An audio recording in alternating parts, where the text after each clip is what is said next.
Il y a plusieurs raisons pour lesquelles nous prions en langue. Nous sommes nés de nouveau, nous avons le Saint-Esprit en nous quand nous sommes nés de nouveau, sauvés, lavés par le sang de l'agneau.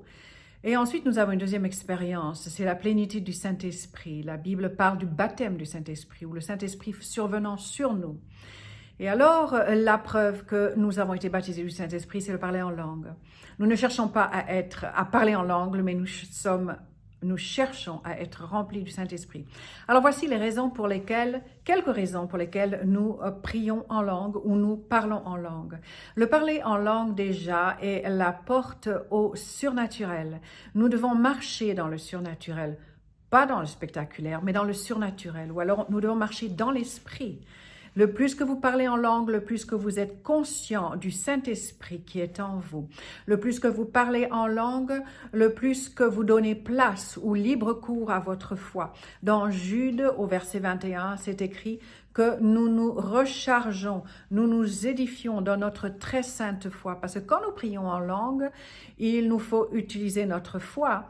Parce que la Bible aussi nous dit dans 1 Corinthiens 14, verset 2, que quand nous prions en langue, nous parlons des mystères à Dieu. C'est-à-dire que nous parlons à Dieu. Ce n'est pas aux hommes, ce n'est pas à nous-mêmes, nous ne pouvons pas nous comprendre, mais nous parlons des mystères ou alors des secrets divins à Dieu.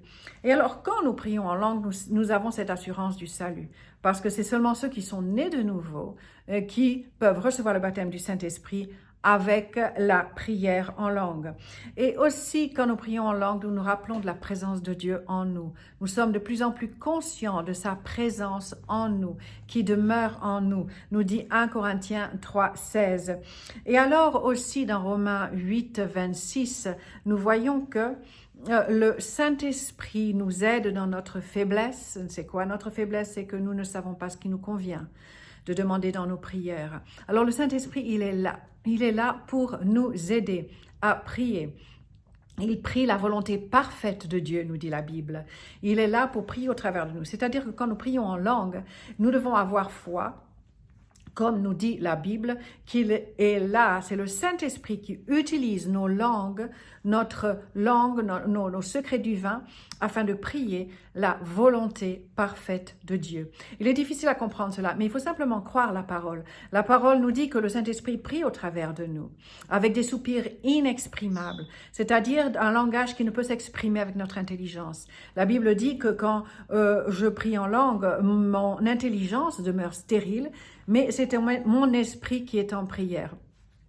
Alors, je vous encourage de prier en langue beaucoup, tous les jours. Paul a dit, je rends grâce à Dieu que je prie en langue plus que vous tous.